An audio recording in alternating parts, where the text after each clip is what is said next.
প্রবাসীদের দীর্ঘদিনের অপেক্ষার অবসান ঘটিয়ে বাহরাইনে আনুষ্ঠানিকভাবে শুরু হয়েছে বাংলাদেশিদের জাতীয় পরিচয়পত্র সেবা। এখন থেকে দেশটিতে বসেই দূতাবাসের মাধ্যমে এনআইডি এর জন্য আবেদন করতে পারবেন প্রবাসীরা। উদ্বোধনী অনুষ্ঠানে তুলে ধরা হয় এনআইডি এর গুরুত্ব। বাহরাইন থেকে মোহাম্মদ স্বপন মজুমদারের প্রতিবেদনে বিস্তারিত।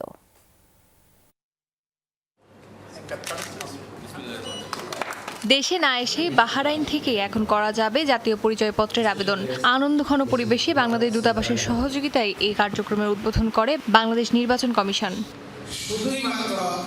কার্যক্রম উদ্বোধন করেন নির্বাচন কমিশনার আব্দুর রহমানেল মাসুদ। বাহরাইনে নিযুক্ত বাংলাদেশের রাষ্ট্রদূত মোহাম্মদ রইস হাসান সরোয়ার, এনডিসি এর সভাপতিত্ব ও দূতাবাসের তৃতীয় সচিব মামুনুর রশিদ তালুকদারের পরিচালনায় পবিত্র কোরআন তেলাওয়াতের মাধ্যমে অনুষ্ঠানটির সূচনা করা হয়।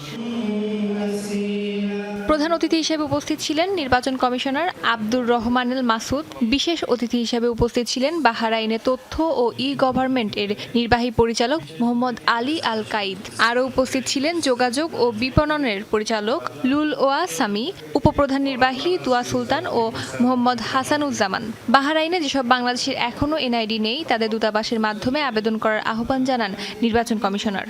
প্রবাসী ভাইরা আছে বিভিন্ন দেশে, তাদেরকে সহজে যাতে তারা ID card, national ID card পেতে পারে, তার জন্য আজকে আমি বাহরাইন এসেছি এবং ইতিমধ্যেই বাহরাইন সহ 18টি দেশে এই কার্যক্রম চালু আছে।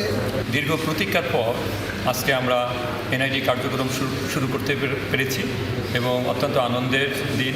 আমাদের সাথে উপস্থিত আছেন মাননীয় ইলেকশন কমিশনার সহ এনআইডির 7 জন যোগ্য কর্মকর্তা, যারা সুনিশ্চিত করেছেন যে এখন থেকে নিখুঁতভাবে এনআইডি কার্ড এর জন্য আবেদন করা যাবে এবং সেটা প্রসেস করা যাবে এবং এখান থেকে ইস্যুও করা যাবে। বাংলাদেশের এনআইডি সেবা বাহরাইনে চালু হওয়াকে স্বাগত জানান দেশটির তথ্য ও ই-গভর্নমেন্টের নির্বাহী পরিচালক মোহাম্মদ আলী আল কাইদ। বাংলাদেশের এনআইডি আর বাহরাইনের সিপিআর দুদেশের নাগরিক সেবার গুরুত্বপূর্ণ এই ব্যবস্থার কথা তুলে ধরে দুই দেশের সম্পর্ক আরও জোরদার হবে বলেও আশা প্রকাশ করেন তিনি। অনুষ্ঠানে 2 জন প্রবাসীর হাতে আনুষ্ঠানিকভাবে তুলে দেওয়া হয় এনআইডি কার্ড। নির্বাচন কমিশনের পক্ষ থেকে সম্মাননা স্মারক প্রদান করা হয় অতিথিদের। দূতাবাস ও নির্বাচন কমিশনকে ধন্যবাদ জানান প্রবাসীরা। এতদিন যে আমাদের বিভিন্ন জমি জমা এবং প্রবাসীদের সকল ধরনের সমস্যা ছিল, সবগুলো সমস্যা সমাধানের জন্য এনআইডি চালু হওয়ার জন্য বাহরাইন বিএনপি পরিবারের পক্ষ থেকে আমরা অভিনন্দন বার্তা জানাচ্ছি। আজকে আমরা বাহরাইন প্রবাসীরা অনেক খুশি, এই জন্য আমাদের আইডি কার্ডের সিস্টেম আরম্ভ হয়েছে।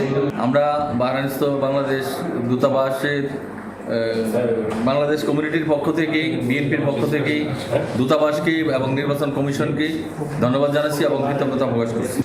আর শতাধিক প্রবাসী ও কমিউনিটি নেতাদের অংশগ্রহণে মুখর হয়ে ওঠে পুরো আয়োজন। অস্মিতা বিশ্বাস, যমুনা নিউজ।